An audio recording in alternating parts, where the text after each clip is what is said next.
महाशिवरात्रि की कहानी। एक बार माता पार्वती ने भगवान शिव शंकर से पूछा कि ऐसा कौन सा श्रेष्ठ और सरल व्रत पूजन है जिससे मृत्यु लोक के प्राणी सहज ही आपकी कृपा प्राप्त कर लेते हैं। उत्तर में शिवजी ने माता पार्वती को शिवरात्रि के व्रत की विधि बताकर महाशिवरात्रि की कथा सुनाई। एक बार चित्रभानु नाम का एक शिकारी था जो पशुओं का शिकार करके अपने परिवार को पालता था। उस शिकारी ने एक साहूकार से ऋण लिया था, लेकिन वह उसे समय पर चुका नहीं सका, जिससे साहूकार ने क्रोधित होकर शिकारी को शिव मठ में बंदी बना दिया। संयोगवश वह महाशिवरात्रि का दिन था और वहां कीर्तन चल रहा था। शिकारी ध्यान मग्न होकर कीर्तन तथा शिव संबंधित धार्मिक बातें सुन रहा था।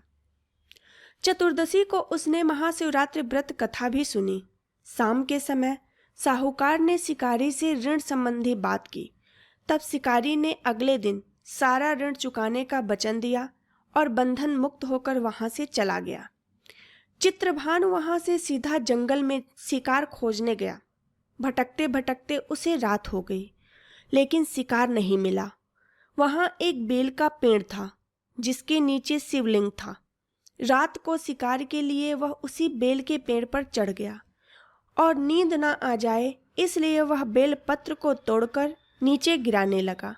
वह बार बार बेलपत्र तोड़ता और नीचे गिराता, जिससे बेलपत्र नीचे स्थित शिवलिंग पर जाकर गिरने लगे।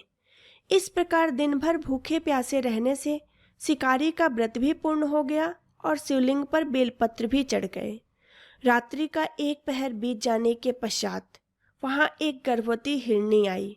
उसका शिकार करने के लिए शिकारी ने जैसे ही अपने धनुष पर तीर चढ़ाया तो वह हिरनी बोली, मैं गर्भवती हूँ और शीघ्र ही बच्चे को जन्म देने वाली हूँ। तुम एक साथ दो दो जीवों की हत्या करोगे तो अच्छा नहीं होगा। मैं अपने बच्चे को जन्म देकर शीघ्र ही तुम्हारे पास आ जाऊंगी। हिरनी की बात सुनकर शिकारी के मन में दया आ गई और उसने हिरनी को जाने दिया। कुछ देर बाद एक और हिरण उधर से निकली, जिसे देखकर शिकारी प्रसन्न हो गया और अपने धनुष पर बाण चढ़ाया। उसे देखकर हिरनी ने विनम्रता पूर्वक निवेदन किया, मैं थोड़ी देर पहले ऋतु से निवृत्त हुई हूँ और कामातुर गृहिणी हूँ। मैं अपने प्रिय की खोज में भटक रही हूँ और अपने पति से मिलकर शीघ्र ही तुम्हारे पास लौट आऊंगी। उसकी बात सुनकर शिकारी ने उसे भी जाने दिया। रात्रि का अंतिम पहर बीत ही रहा था कि तभी एक और मृगी अपने बच्चे के साथ इधर से गुजरी। उसे देख शिकारी ने तुरंत ही अपना धनुष उठाया और बाण चलाने ही वाला था कि वह मृगी बोली, यदि तुम मुझे मार दोगे तो मेरे बच्चे जंगल में भटक जाएंगे। मैं अपने बच्चों को उनके पिता के पास छोड़कर शीघ्र ही तुम्हारे समक्ष आऊंगी। मृगी की बात सुनकर शिकारी बोला, मैं 2 बार अपना शिकार खो चुका हूँ। मेरे बच्चे भूख प्यास से तड़प रहे होंगे। उत्तर में मृगी ने कहा कि जैसे तुम्हें अपने बच्चों की ममता सता रही है, ठीक वैसे ही मुझे भी। मैं थोड़ी देर के लिए तुमसे जीवन दान मांग रही हूँ। बच्चों को उनके पिता के पास छोड़कर मैं तुम्हारे पास आने की प्रतिज्ञा करती हूँ।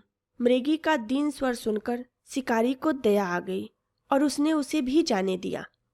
शिकार के अभाव में बेल के पेड़ पर बैठा शिकारी बेलपत्र तोड़कर गिराता जा रहा था।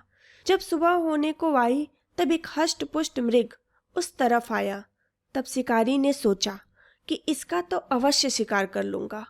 जब उसने धनुष पर तीर चढ़ाया तो वह मृग बोला, यदि तुमने पूर्व में आने वाली 3 मृगियों और उनके बच्चों को मार डाला है तो मुझे भी मार दो।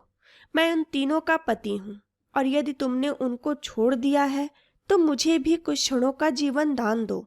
मैं उनसे मिलकर शीघ्र ही तुम्हारे पास आऊंगा। मृग की बात सुनकर पूरे रात का घटनाक्रम उसकी आंखों के सामने घूम गया। उसने सारी बात मृग को बताई।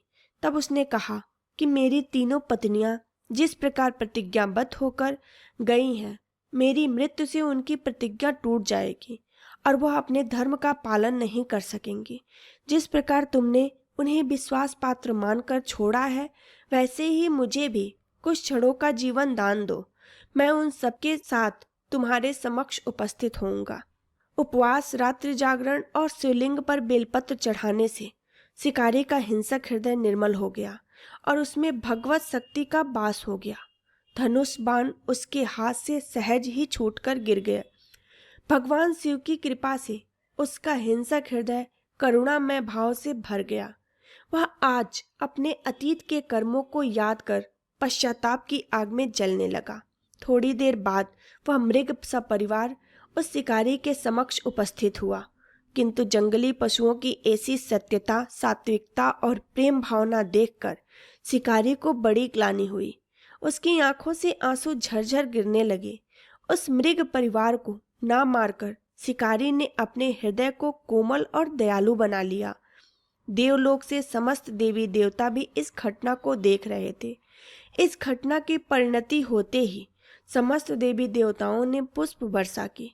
भगवान शिव ने अपने दिव्य स्वरूप के दर्शन कराए तथा सुख समृद्धि का वरदान देकर उसे गुह नाम दिया। यही वह निषाद राज गुह था जिसकी भगवान श्री राम की मित्रता हुई। ओम नमः शिवाय।